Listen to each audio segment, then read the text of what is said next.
ಹೆಣ್ಮಕ್ಳು ಯಾವುದರಲ್ಲೂ ಕಮ್ಮಿ ಇಲ್ಲ, ಎಲ್ಲ ಕೆಲಸನೂ ಮಾಡ್ಬೋದು ಅಂತ ಒಂದು ತೋರಿಸ್ಕೊಡ್ಬೋದು ಇದ್ರ ಮುಖಾಂತರ.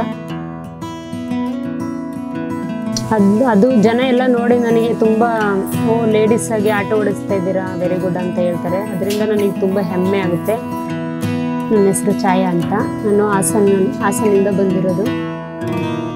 ನಾನು ಮೊದಲಿಗೆ ಗಾರ್ಮೆಂಟ್ಸಲ್ಲಿ ವರ್ಕ್ ಮಾಡ್ತಾಯಿದ್ದೆ.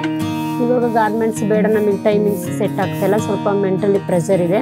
ಅದಕ್ಕೋಸ್ಕರ ನಾನು ಇವಾಗ ಗಾರ್ಮೆಂಟ್ಸಲ್ಲಿ ವರ್ಕ್ ಮಾಡೋದನ್ನ ಬಿಟ್ಬಿಟ್ಟು ಆಟೋ ಓಡಿಸೋದನ್ನ ಚಾಯ್ಸ್ ಮಾಡಿಕೊಂಡೆ. ಅದರಲ್ಲೂ ಎಲೆಕ್ಟ್ರಿಕ್ ಆಟೋ ಯಾಕೆ ಚಾಯ್ಸ್ ಮಾಡ್ಕೊಂಡಿದ್ದೀನಿ ಅಂತಂದರೆ, ಇದು ಒಂದು ಪೊಲ್ಯೂಷನ್ ಇಲ್ಲ, ಇನ್ನೊಂದು ನಾಯ್ಸ್ ಇಲ್ಲ, ಮತ್ತು ಮೇಂಟೆನೆನ್ಸ್ ಎಲ್ಲ ತುಂಬ ಚೆನ್ನಾಗಿದೆ, ಪರಿಸರಕ್ಕೆ ಹಾನಿ ಆಗೋಲ್ಲ. 3 hours ಚಾರ್ಜ್ ಮಾಡಿದ್ರೆ 130 ಕಿಲೋಮೀಟರ್ ಓಡುತ್ತೆ ಇದು ಪರ್ ಡೇ. ಇದು ಒನ್ ಟೈಮ್ ಇನ್ವೆಸ್ಟ್ಮೆಂಟು. ನಾರ್ಮಲ್ ಬೇರೆ ಆಟೋಗೆ ಹೋಲಿಸ್ಕೊಂಡ್ರೆ ಒನ್ ಟೈಮ್ ಇನ್ವೆಸ್ಟ್ಮೆಂಟು. ಮತ್ತು ಇದು ಬಂದ್ಬಿಟ್ಟು ಪರ್ ಮಂತ್ ಬಂದ್ಬಿಟ್ಟು 900 ಇಂದ 1000 ರೂಪೀಸ್ ಎಲೆಕ್ಟ್ರಿಕ್ ಬಿಲ್ ಬರುತ್ತೆ ಅಷ್ಟೇ.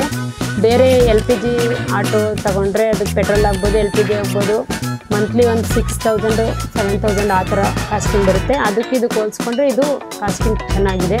ಎಲೆಕ್ಟ್ರಿಕ್ ವೆಹಿಕಲ್ನ ಓಡಿಸ್ಬೇಕು ಅಂದರೆ ಒಂದು ನಾರ್ಮಲಾಗಿ ಇದು DL ಬೇಕು, ಮತ್ತು RC ಬೇಕು, ಆಟೋಗೆ ಇನ್ಶೂರೆನ್ಸ್ ಬೇಕು.